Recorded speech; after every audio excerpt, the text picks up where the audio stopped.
Yang disebut generasi milenial atau al-alfiyun itu generasi yang lahir dari tahun 2000 ke belakang.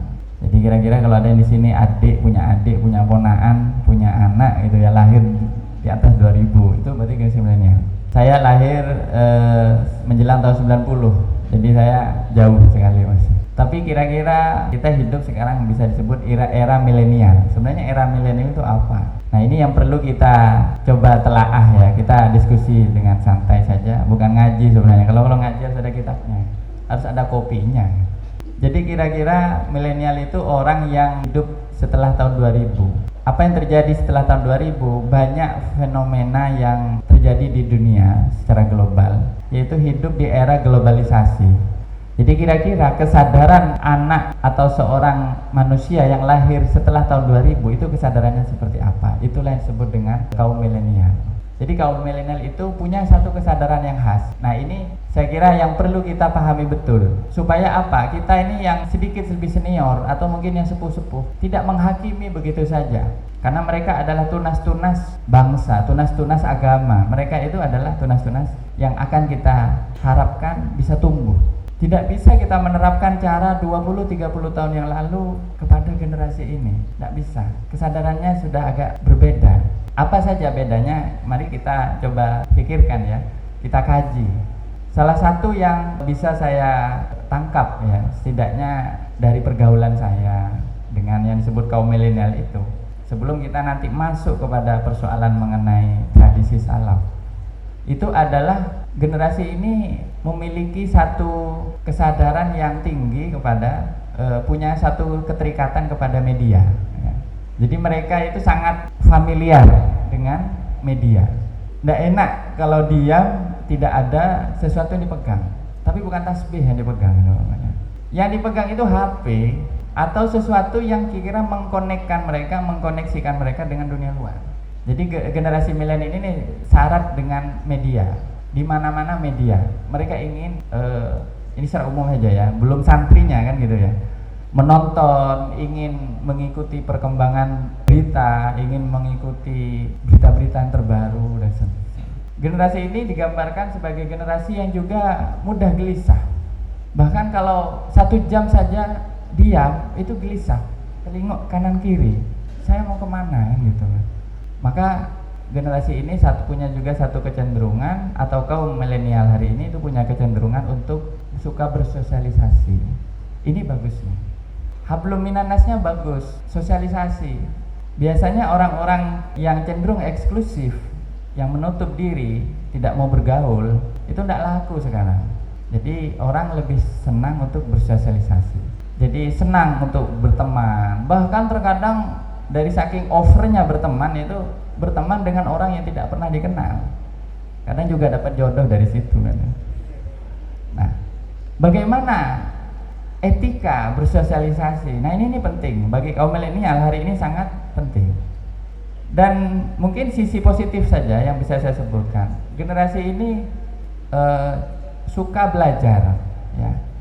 Selalu ingin tahu apa yang terbaru begitu. Memang sudah diajarkan hal-hal yang basic, tapi tidak puas. Muncul pertanyaan-pertanyaan yang terkadang nyeleneh. Inilah ciri dari kaum milenial. Maka kita tidak bisa pakai cara lama, misalnya mengatakan nggak boleh uskut, diam aja, kamu tidak boleh tanya itu. Harus dijawab pertanyaan ini ya, tentu dengan cara yang bijak. Ini saya kira psikologi kaum milenial. Dan tentu yang terakhir ini mungkin salah satu ciri yang buat saya juga menjadi satu kekhasan dari kaum milenial itu adalah cerewet ya.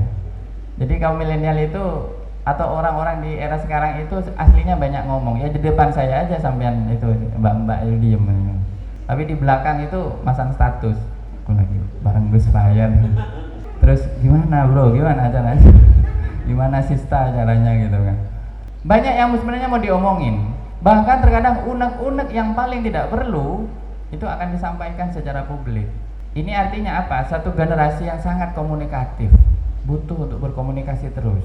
Maka di era milenial ini salah satunya kan kita melandai adanya fenomena medsos ya. Medsos itu adalah media untuk bersosialisasi sebenarnya. Tapi sekarang tentu sudah dengan banyak agenda-agenda dari orang-orang yang ingin menyalahgunakan media ini, akhirnya menjadi tumpangan ideologi, tumpangan indoktrinasi, bahkan terkadang menjadi arena pasar dan seterusnya. Ini saya kira masalah-masalah di tingkat media. Tapi kira-kira dengan gambaran seperti itu, saya melihat ada satu perbedaan walaupun bukan keterputusan. Kalau kaum milenial hari ini didekati dengan pola-pola yang kaku, maka mereka akan beralih kepada hal-hal yang lain. Kalau agama hadir hari ini itu secara kaku, angker, kering, tidak bisa dikomunikasikan, maka yang terjadi adalah kaum milenial akan menjauhi agama. Saya suatu saat sowan kepada seorang kiai, saya tidak perlu sebutkan namanya, di pelosok Jember. Beliau itu sebagai seorang kiai, tentu namanya kiai itu khadimul ummah, melayani masyarakat. Itulah kiai yang paling top. Nah ini beliau itu nyaris tidak begitu populer, tapi sangat low profile.